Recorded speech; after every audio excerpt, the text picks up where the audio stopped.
Biden administration is taking new steps to offset the disproportionate impact the pandemic has had on communities of color. Their plan calls for 100 new sites in hard-hit communities. That includes the one we just told you about at Cal State LA. NBC4's Gordon Tokumatsu spoke with one family turning their tragedy in a call to action to get their community vaccinated. Back in December, we told you the story of Abraham Amezcua, single father of 3 in Wilmington.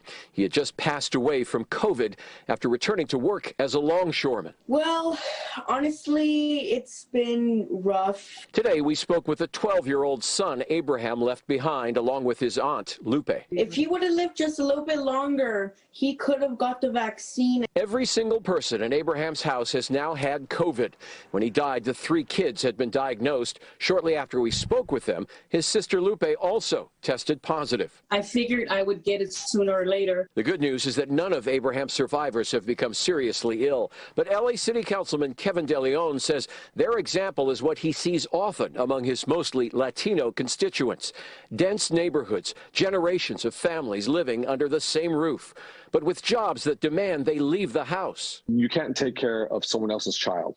You can't cut someone's grass through Zoom. You can't repair in a vehicle. His district, which includes Boyle Heights, East LA, and El Sereno, stands to benefit in a major way by the vaccination site set to open at Cal State Los Angeles campus.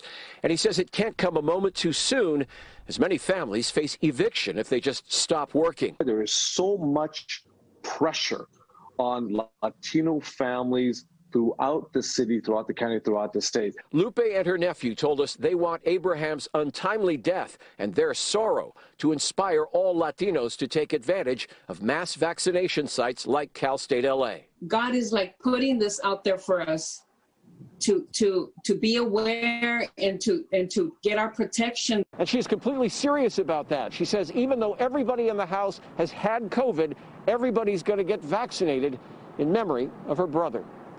Gordon Tokumatsu, NBC4 News.